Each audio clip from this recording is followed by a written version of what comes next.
Next हमारे पास है laws of exponents. इसमें हमने एक्सपोनेंट्स के लॉज पढ़े होते हैं। तो पहले आप बेसिक चीज़ें जान लें कि हमारे पास एक्सपोनेंट क्या होता है और हमारे पास जो होता है वो बेस क्या होती है। अगर आपके पास कोई भी फंक्शन है, ए है और उसकी पावर n है, तो इसमें जो हम n है इसको हम एक्सपोनेंट कहेंगे, ठीक है। और ये जो a है हमारे पास, ये बेस होती है, ठीक है। नेक्स्ट हम इसके लॉज की तरफ बढ़ते हैं। हमारे पास जो फर्स्ट लॉ है लॉज ऑफ एक्सपोनेंट का, वो है कि हमारे पास a की पावर m है और a की पावर n है। यानी आपके पास कोई से टू नंबर्स हैं, बेसिस आपके पास सेम है और उसकी जो एक्सपोनेंट्स हैं वो डिफरेंट हैं, तो फिर आप उनको एक्सपोनेंट को ऐसे करके लिख सकते हो। यानी आपके पास अगर बेसिस सेम हो और एक्सपोनेंट्स जो हैं वो डिफरेंट हों, तो एक्सपोनेंट को ऐड करके एक बेस की फॉर्म में हम लिख सकते हैं।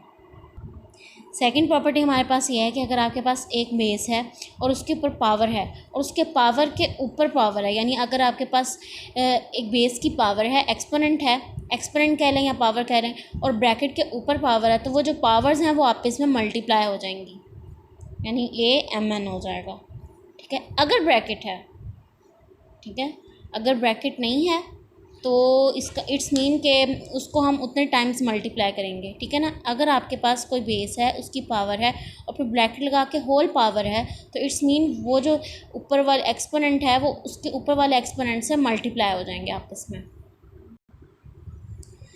थर्ड है हमारे पास कि अगर आपके पास टू बेसिस हैं वो आपस में मल्टीप्लाई हो रही है और उनकी होल पावर है 1, तो आप उसको अलग-अलग करके लिख सकते हो, a की पावर n, b की पावर n, ठीक है। अगर आपके पास कोई सी भी दो बेसिस हैं, उनकी पावर n है, तो आप उसको अलग-अलग मल्टीप्लाई करके लिख सकते हो, यानी उसकी पावर्स को अलग-अलग करके लिख सकते हो। फोर्थ प्रॉपर्टी हमारे पास ये है कि अगर कोई सी टू बेसिस हैं जो कि डिफरेंट हैं और वो डिवाइड हो रही हैं और उनकी कोई पावर है, तो आप उनकी पावर को जिस तरह मल्टीप्लाई में है कि उनकी पावर्स को अलग-अलग करके लिख सकते हो, मल्टीप्लाई में इस तरीके से डिफरेंस में है कि अगर a/b होल n है तो आप उसकी पावर्स को अलग-अलग लिख सकते हो, a की पावर n ओवर b की पावर n, ठीक है।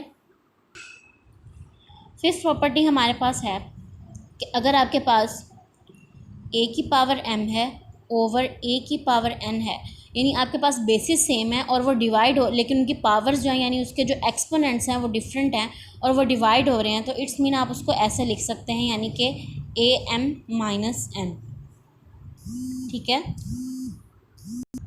सिक्स्थ प्रॉपर्टी हमारे पास ये है कि अगर आपके पास कोई भी बेस है, उसकी पावर एक्सपोनेंट जो है वो 0 है, तो वो ऑलवेज़ 1 होगा। यानी आपके पास यहाँ पे जितनी से बड़ी बेस हो, लेकिन उसका जो एक्सपोनेंट है अगर आपके पास 0 हो, तो आपके पास वो जो आंसर आएगा वो 1 आएगा। नेक्स्ट हमारे पास सेवन्थ प्रॉपर्टी है कि अगर आपके पास कोई भी बेस है, उसकी पावर है वो नेगेटिव में, तो वो जो पावर है वो डिवाइड में चली जाएगी, यानी नीचे जाके वो पावर पॉजिटिव में हो जाएगी, ठीक है। अब नेक्स्ट हमारे पास एग्जांपल है, x की एक्सपोनेंट है -2, x के एक्सपोनेंट -3, y 7, x -3, y 4। तो इसको आपने सॉल्व करना है। तो हम इसमें प्रॉपर्टीज़ लगा कर, जो हमने ऊपर प्रॉपर्टीज़ पढ़ी हैं, इन प्रॉपर्टीज़ को अप्लाई करके इस क्वेश्चन को सिंप्लीफाई करेंगे। तो पहले आप प्रॉपर्टी देखें, आपके पास देखें इस में जो है आप देखें बेसिस सेम है और उनके पावर्स डिफरेंट हैं। तो हमने ये ऊपर प्रॉपर्टी पढ़ी थी कि अगर आपके पास बेसिस सेम हो और उनकी पावर्स डिफरेंट हो तो वो आपस में ऐड हो जाती हैं। तो इसको हम ऐड कर लेंगे, x की पावर -2 -3, y की 7, x -3, y 4, ये हो जाएगा x -5, y 7, x -3, y 4। Next property आपने हमारे पास हमने ये पढ़ी थी, ये वाली प्रॉपर्टी पढ़ी थी कि अगर आपके पास बेसिस सेम है और उनकी पावर्स डिफरेंट है और वो डिवाइड हो रहे हैं, तो फिर हम उनको यानी कि एक सिंगल बेस में और वो जो ऊपर वाली पावर है वो नीचे वाली पावर में से उस माइनस कर देंगे, ठीक है। तो सिमिलरली आपने इस तरह करना है, लेकिन आपने एक चीज़ का ख्याल रखना है कि आपने ये देखें आपके पास x है, बेसिस सेम है लेकिन इसकी पावर्स डिफरेंट हैं, तो आपने ऐसा करना है जो छोटी पावर होगी उसको नीचे लेके आएंगे, ठीक है ना। इसमें से जैसे y4 है ये छोटा है, y7 है, 7 हमारे पास एक्सपोनेंट है ये बड़ा है, तो हम y4 को ऊपर ले जाएंगे, ठीक है। और इसमें -3 है, -5 है। आपको पता है कि माइनस में हमारे पास जितनी बड़ी रकम होती है वो छोटी होती है, तो हम इसमें -5 को नीचे ले आएंगे। तो ये कैसे होगा हमारे पास y की 7 डॉट y की -4, ठीक है। ये 4 जो है ये ऊपर जाके माइनस हो जाएगा, ठीक है ना। जैसे आपने ये प्रॉपर्टी पढ़ी थी कि अगर आपके पास a की पावर है वो नेगेटिव में है, अगर हम उसको रेशो में चेंज करेंगे तो वो पावर नीचे जाके पॉजिटिव हो जाएगी, और इसी तरह जब इसको ऊपर लेके जाएंगे तो वो पावर नेगेटिव हो जाएगी, ठीक है। y की 4 जब हमारे पास ऊपर जाएगा तो वो पावर हमारे पास नेगेटिव हो जाएगी। और x की पावर -3 है, -3 बड़ा है, -5 छोटा है।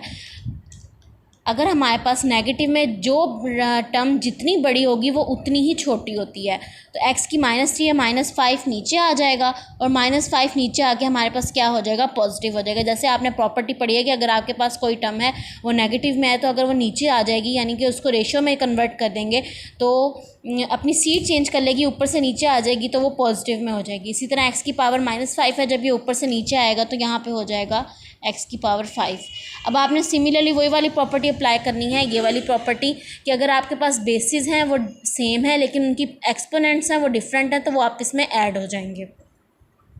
तो यहाँ पे हो जाएगा y7 -4 x -3 + 5।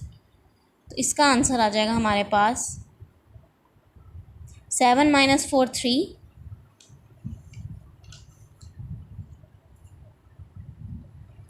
और ये हो जाएगा x2 x², और यही हमारे पास आंसर है।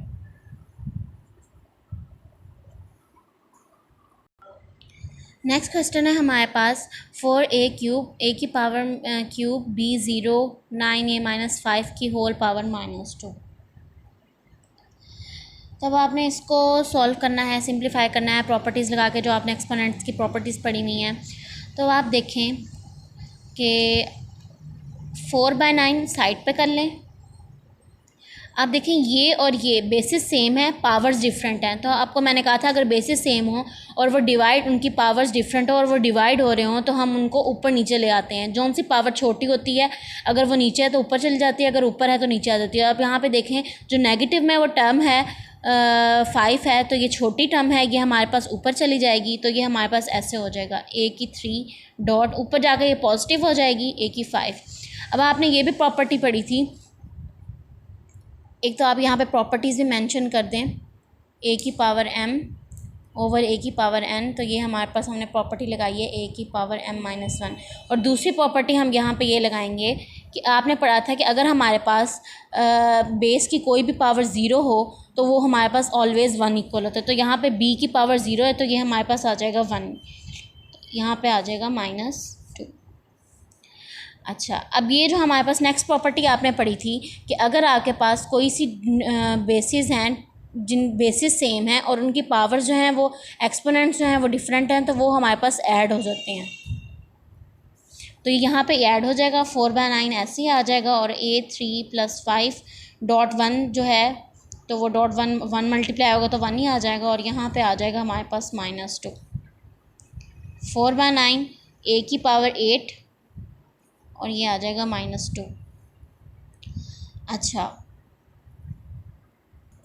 नेक्स्ट प्रॉपर्टी आपने पढ़ी थी कि अगर आपके पास a है, कोई भी बेस है, उसकी पावर नेगेटिव में है तो आप उसको 1/a में कन्वर्ट कर देंगे, यानी उसको पावर को नीचे ले जाएंगे और वो पावर हमारे पास पॉजिटिव में चेंज हो जाएगी। अब आप यहाँ पे देखें, यहाँ पे जो बेस है वो 4/9 है, तो आप इसको क्या करेंगे, और हमारे पास जो पावर है वो -2 है, होल की पावर क्या है, -2 है। तो समझें ये जो पूरी टर्म है ये इसको a कंसीडर कर लें, और ये जो इसकी पावर है आप इसको, ये जो हमारे पास नेगेटिव है तो इसको हम क्या करेंगे 1/a की पावर में लिख देंगे।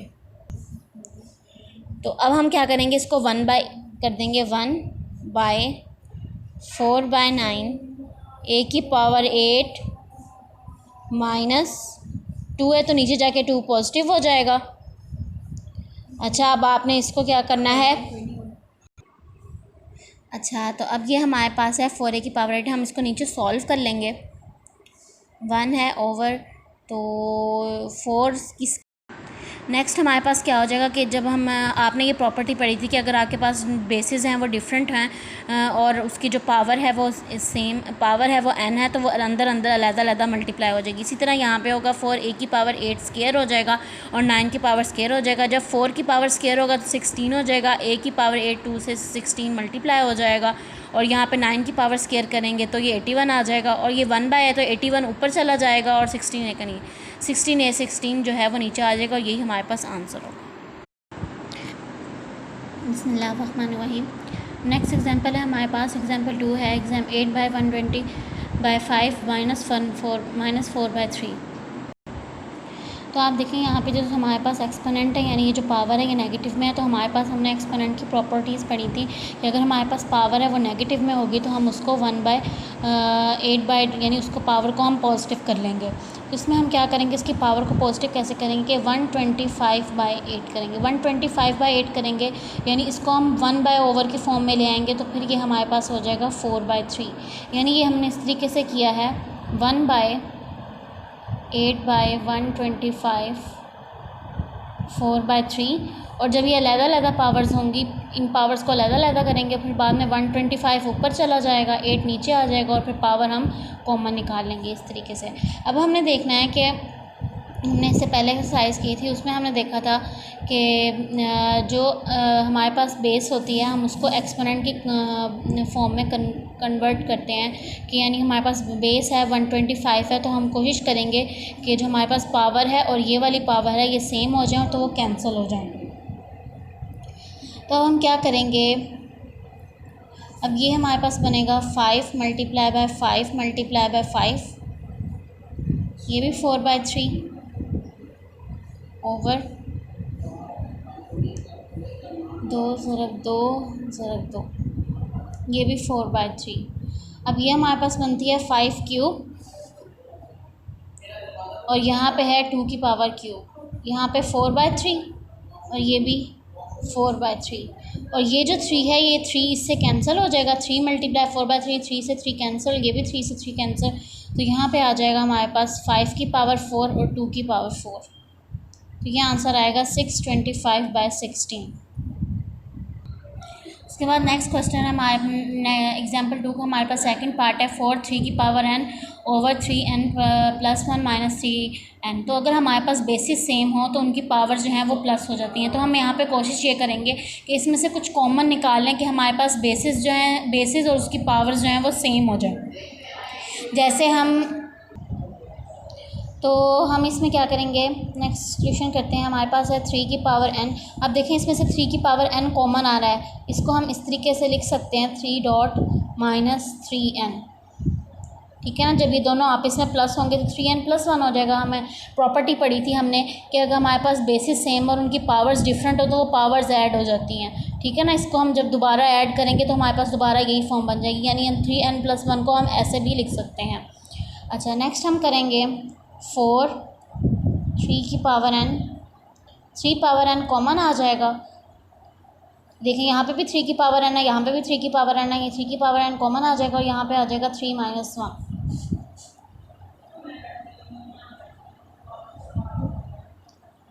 3 की पावर n हो जाएगा और ये भी 3 की पावर n हो जाएगा और 3 - 2 ये हो जाएगा 3 - 1 = 2। नेक्स्ट हमारे पास हो जाएगा 4/2 3 की power n over 3 power n। अच्छा, जब ये 3 पावर n मैंने आपसे कहा था कि हमारे पास बेसिस सेम हो और उनकी पावर्स भी सेम हो तो वो आपस में ऊपर चल जाएंगे, यानी या तो हम इसको नीचे से ऊपर से नीचे ले आएँ या नीचे से ऊपर ले आएँ, हमारी मर्ज़ी है। ये 2 से 2 4 कैंसिल हो जाएगा, यहाँ पे आ जाएगा 2 और ये 3 की पावर n डॉट 3 की पावर -n, ये जो नीचे वाला है ये ऊपर चला जाएगा तो ये -n हो जाएगा। तो आगे आएगा हमारे पास डॉट 3n - n। जब हमारे पास बेसिस सेम हो तो उनकी पावर्स जो होती हैं वो ऐड हो जाती हैं, तो n - 1 n 0 हो जाएगा। 2.3 3 की पावर 0, और हमने ये भी प्रॉपर्टी पढ़ी थी अगर हमारे पास कोई भी बेस हो तो उसकी प्रॉपर्टी 0 हो तो वो हमारे पास ऑलवेज़ 1 होता है। यहाँ पे 2.1 और ये आंसर आ जाएगा हमारे पास 2।